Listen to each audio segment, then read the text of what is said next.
I want to meet them tonight. My wife said it quietly, standing near the window like she already knew something I didn't. It was past midnight in Moscow, and the city lights barely reached inside my grandmother's apartment. I froze. Meet who? I asked. She turned calm. The people your sister owes.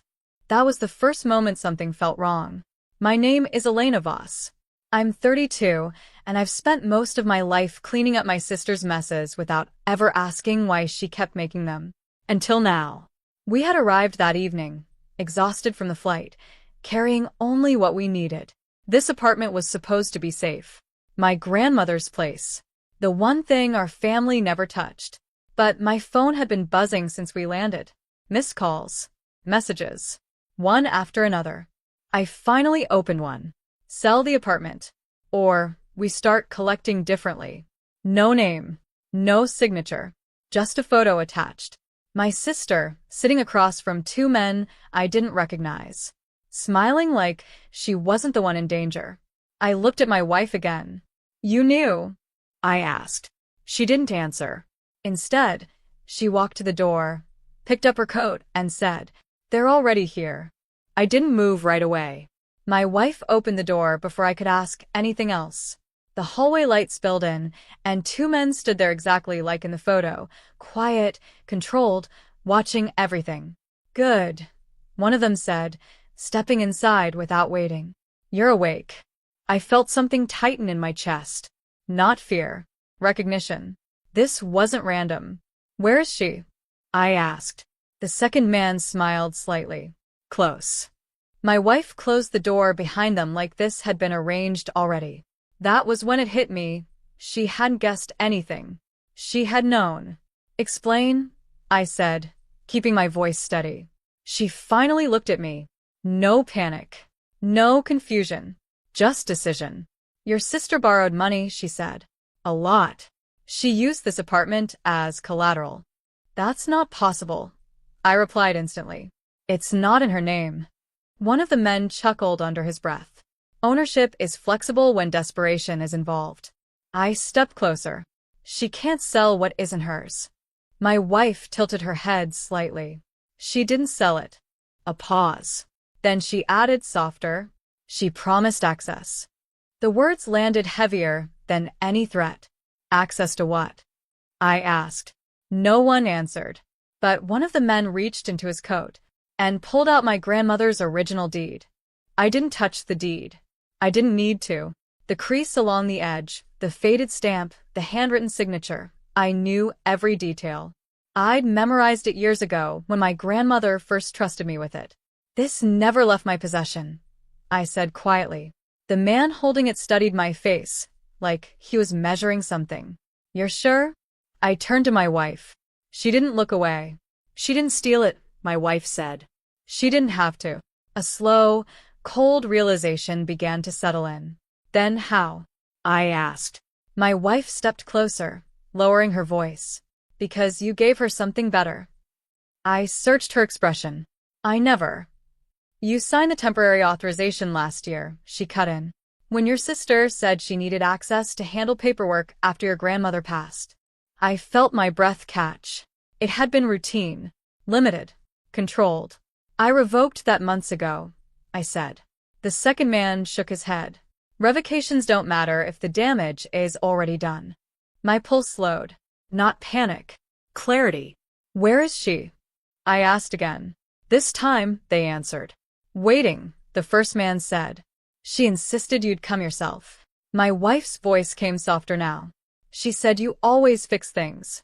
I looked at the door, then back at the deed. And for the first time, I stopped wanting to fix anything. I took my coat. Not in a rush. Not hesitant. Just certain. Let's go, I said. The men exchanged a glance like they hadn't expected that. My wife didn't react at all. She just stepped aside and let me pass. The night air hit colder outside. Moscow felt different now. Not dangerous. Clear. They led me across the street to a parked car. Black. Clean. Engine already running. Of course it was. She inside? I asked. One of them opened the back door. She didn't want to wait long. I got in. My sister was sitting there, legs crossed, staring at her phone like this was just another inconvenience in her day. She didn't even look up at first. "Elena," she said finally, almost bored. "You took your time." I studied her. No fear. No shame. Just expectation. "You used the apartment," I said. She shrugged. "I leveraged it. It's not yours." "It doesn't need to be," she replied. "You always make things right." There it was again. That assumption. That role she'd built for me. I leaned back slightly, watching her now instead of reacting. "How much?" I asked. She smiled, like I'd just confirmed everything she believed about me. "Enough that you won't say no."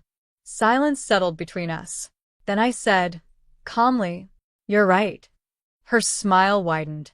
And that's when I decided exactly how this would end. I didn't argue with her. That was the first thing she noticed. Usually I pushed back, questioned, tried to understand before acting. That was the version of me she relied on. Not tonight. "Tell them I'll handle it," I said, glancing at the men in the front seat. My sister relaxed instantly, like tension she'd been hiding finally slipped away. "See? I knew you wouldn't make this complicated." Of course she did. I stepped out of the car without another word. The cold felt sharper now, but my thoughts were clearer than they'd been in years. My wife was still standing across the street, exactly where I'd left her. Waiting. "You're helping her," I said as I approached. She didn't deny it. "I'm helping you see clearly," she replied. I studied her face. Calm. Focused. Not emotional. That was new. "You brought them here," I said. "Yes." "You let this happen." "No," she said softly. "I let it finish." That landed differently. I looked back at the car. My sister was laughing at something on her phone, completely certain everything was under control. "She thinks I'll pay," I said. My wife nodded once. "She always does." I exhaled slowly. "Good," I said. My wife's eyes narrowed slightly. "Good." I looked at her, then back at the car. And for the first time, I wasn't thinking about saving anything. I was thinking about exposing everything. I got back into the car like nothing had changed. My sister barely looked up. "Took you long enough." I handed the deed back to the man in the front. "We're not doing this here." That got their attention. "Then where?" he asked. I met his eyes in the mirror. "Somewhere official." My sister frowned slightly. "Elena, don't complicate." "I'm simplifying it." I cut in. "If I'm paying, I want everything documented. Debt cleared. No loose ends." The men exchanged another glance. This time interested. "That's reasonable," one of them said. My sister hesitated. That was new. "You don't trust me?" she asked, almost offended. I looked at her, steady. "I trust patterns." Silence. Then I added, softer. "And yours are expensive." She forced a laugh, but it didn't land the same. "Fine," she said. "We do it your way." I nodded once. The car started moving. My wife didn't follow. She stayed behind, watching, like she already knew where this was going. I pulled out my phone, typed quickly, then locked it again. No one noticed. Or if they did, they didn't understand. Good. Because by the time we reached somewhere official, this wouldn't be about her debt anymore. It would be about everything she never thought I'd prove. The car stopped outside a government building. Cold stone. Bright lights. No shadows to hide in. My sister leaned forward. "Why here?" I stepped out first. "Because you said you wanted it clean." The men followed, slower now. Inside, the lobby was quiet. Too quiet for this hour. But the lights were on, and the desk was staffed. Expected. My sister's steps faltered behind me. "Elena, what is this?" I didn't answer her. I walked straight to the counter and placed my phone down. The screen lit up, recordings, messages, transfers. Every conversation she thought was private. Every lie she told. Every time she used my name without asking. The clerk didn't react. Just nodded once. That was all it took. The two men stiffened. "This isn't what we agreed," one of them said. "You wanted documentation," I replied. "So did I." My sister grabbed my arm. "What did you do?" I finally looked at her. really looked. I stopped protecting you. Her face changed. Not anger, not fear. Something worse. Understanding. You set me up, she whispered. I shook my head slightly. No, I said. I let you finish. Behind her, footsteps approached. Official ones. And for the first time in her life, she had no one left to hide behind. She didn't fight them. That's what stayed with me. No screaming. No excuses. Just a quiet step back as the officers approached, like she finally understood this wasn't something I could smooth over. This is a misunderstanding. One of the men tried, voice controlled again. The clerk slid the file forward. It's all here. Forgery. Coercion. Unauthorized use of property rights. Patterns. Always patterns. My sister looked at me one last time. Not angry. Not even hurt. Just empty. You really did it, she said. I held her gaze. You asked me to fix it. They took her then. Slow. Formal. Final. The men didn't argue anymore. They walked out without another word. Their interest on the moment control slipped away. Silence filled the space she left behind. I didn't feel relief. Not immediately. Just a strange stillness. Like something loud had finally stopped.